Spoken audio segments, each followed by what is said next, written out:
सुप्रभात विद्यार्थियों। आज हम व्याकरण का एक बहुत ही महत्वपूर्ण अंग वाक्य पढ़ने जा रहे हैं। वाक्य पढ़ने से पहले शब्द किसे कहते हैं, शब्दों को जानना ज़रूरी है। शब्द और पद आप पिछली कक्षाओं में पढ़ चुके हैं। शब्द वर्णों के सार्थक समूह को कहते हैं और पद वे शब्द जो वाक्य में प्रयुक्त हो जाते हैं पद कहलाते हैं। अब उस शब्द और पद के बाद की स्थिति है वाक्य। तो वाक्य में क्या कुछ होता है हम जानेंगे कि वाक्य सर्वप्रथम कहेंगे किसे।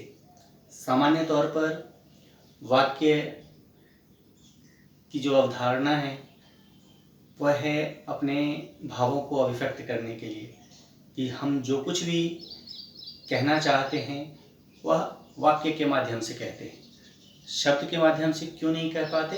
क्योंकि शब्द के माध्यम से अगर हम कुछ कहना चाहेंगे तो वह अपूर्ण सा होगा, दूसरे व्यक्ति तक बात पूर्ण रूप में नहीं पहुंच पाएगी। इस कारण से वाक्य की अवधारणा बनती है। अब वाक्य किसे कहेंगे, तो आइए देखते हैं कि पदों के व्यवस्थित समूह। पद अभी मैंने बताया कि पद क्या है, वे शब्द जो वाक्य में प्रयुक्त हो जाते हैं। तो पदों के व्यवस्थित समूह जिससे पूर्ण अर्थ का बोध हो तथा जिसमें कर्ता, कर्म, क्रिया आदि की व्यवस्था हो, वाक्य कहा जाता है। उदाहरण स्वरूप, हमें बड़ों का आदर करना चाहिए, मैं पढ़ता हूँ, मैं खेलता हूँ इत्यादि।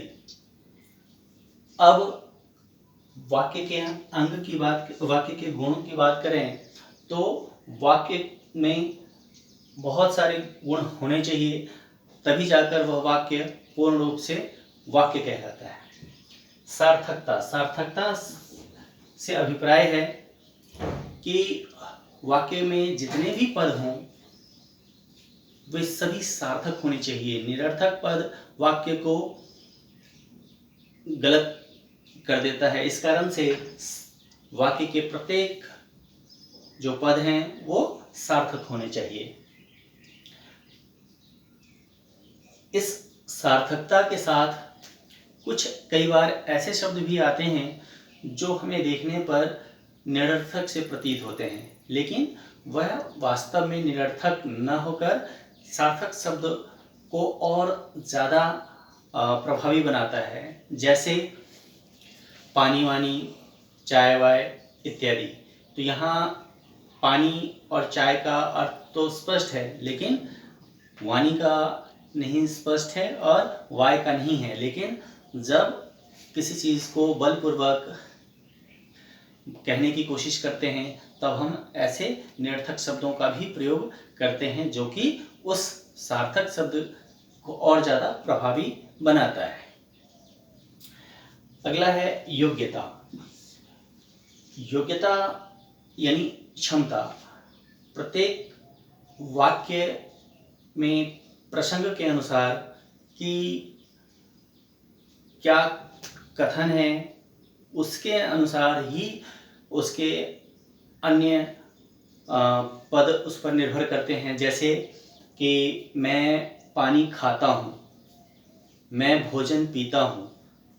वाक्य रचना की दृष्टि से देखें तो इसमें क्या है, इसमें कर्ता भी है, कर्म भी है, क्रिया भी है और उसका क्रम भी सही है। लेकिन प्रसंग के अनुसार देखें तो आप पाते हैं कि पानी को खाया नहीं जाता, पिया जाता है, और भोजन को पिया नहीं जाता, खाया जाता है। तो इस कारण से यह वाक्य गलत है। इसके बाद हम बात करें तो आकांक्षा की। आकांक्षा से तात्पर्य है इच्छा से। इच्छा से तात्पर्य यहाँ ऐसे वाक्य से है जो पूर्णता दे। अगर वाक्य पूर्ण नहीं है तो क्या होगा कि अर्थ स्पष्ट नहीं होगा। जैसे मैं खाता, कोई अर्थ स्पष्ट नहीं हो रहा है। जैसे कि मैं खाना खाता हूँ, या मैं खाता रहता हूँ, या मैं खेलता से कुछ स्पष्ट नहीं हो रहा, मैं खेलता रहता हूँ से अर्थ स्पष्ट हो रहा है। तो वो यहाँ क्या हो रहा है कि वो जो अपूर्णता है वो दूर होना जरूरी है। वाक्य का अर्थ ही है कि एक कंप्लीट अर्थ, एक पूर्ण अर्थ का बोध कराए। अगला है निकटता।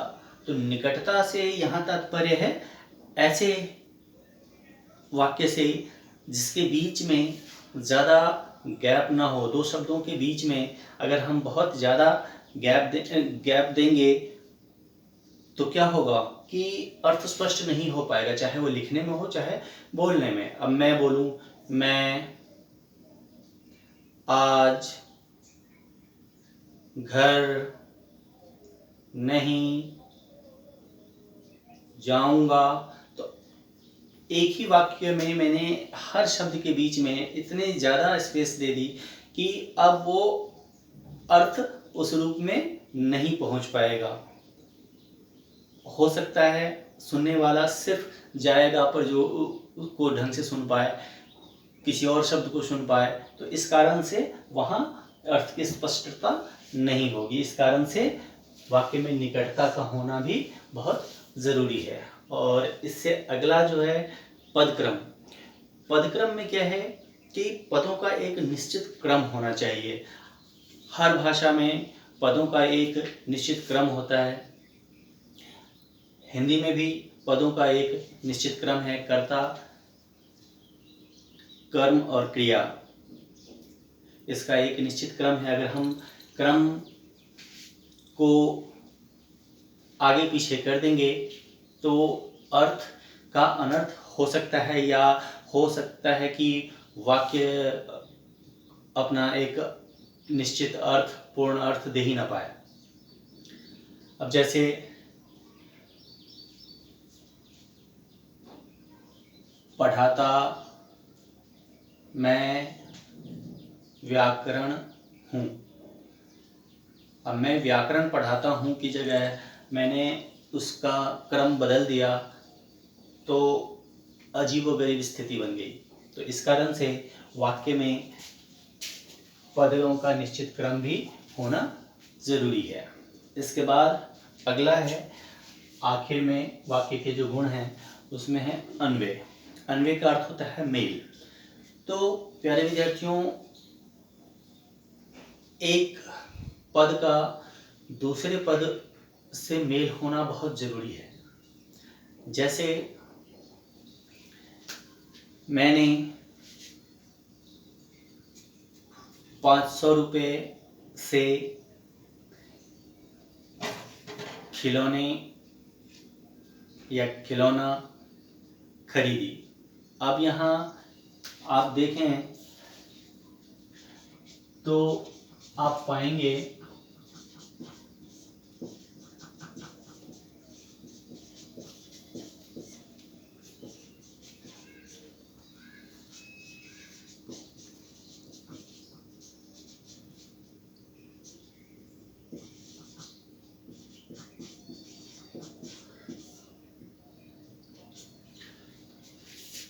अब यहाँ ये 100 रुपये से की जगह 100 रुपये में, और खरीदी की जगह क्या होगा, खरीदा। तो इस कारण से यहाँ की कर्ता के हिसाब से क्या होना चाहिए वो हम देखते हैं। तो उम्मीद करता हूँ कि आप लोगों ने वाक्य के ये जितने भी गुण हैं, 6 गुण हैं, यह एक वाक्य में होना ज़रूरी है। अब हम बात करेंगे वाक्य के अंग की। ये सब आप लोग 5वीं 6ठी कक्षा से ही पढ़ते हुए आ रहे होंगे। अंग्रेजी में भी आप सब्जेक्ट और प्रेडिकेट पढ़ते आए हैं। यहाँ भी हम वही पढ़ने जा रहे हैं कि उद्देश्य और विधेय। उद्देश्य सीधे सीधे वाक्य का जो कर्ता है वही उद्देश्य है, और कर्ता जो कुछ भी कर रहा है वाक्य में वह विधेय है। जैसे मैं पढ़ा रहा हूँ, तो यहाँ मैं उद्देश्य और पढ़ा रहा हूँ, यह क्या है? विधेय। बेहद सरल है। अब हम अगले बिंदु की ओर बढ़ें तो उद्देश्य तथा विधेय का, तो अब हम उद्देश्य तथा विधेय के विस्तार की बात करें तो यह वाक्य को और ज़्यादा प्रभावी बनाने के उद्देश्य से किए जाते हैं और अर्थ और ज़्यादा निखर कर आता है। अब जैसे यहाँ देखें तो फलों से भरे वृक्ष को मत काटो। अगर हम सिर्फ इतना ही ध्यान दें,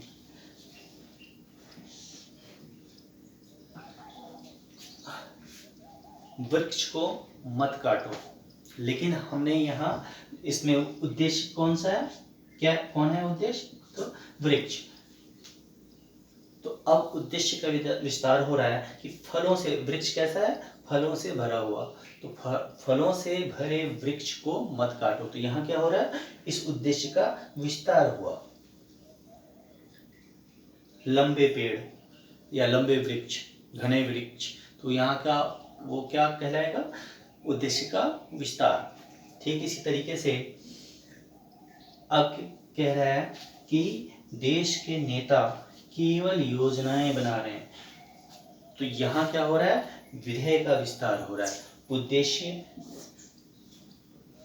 ज्यों का त्यों है, विधेय में हमने विस्तार लाया। तो इस कारण से यहाँ विधेय में विस्तार है और पहले वाक्य में उद्देश्य में विस्तार है। प्यारे विद्यार्थियों, उम्मीद करता हूँ कि आप लोगों को वाक्य से संबंधित ये जानकारियाँ अच्छी लगी होंगी। अगली कक्षा में हम वाक्य के प्रकार की बात करेंगे, जिसमें हम वाक्य के भेद, उसकी परिभाषाएं, उदाहरण इत्यादि सब सविस्तार जानेंगे। तब तक के लिए जय हिंद।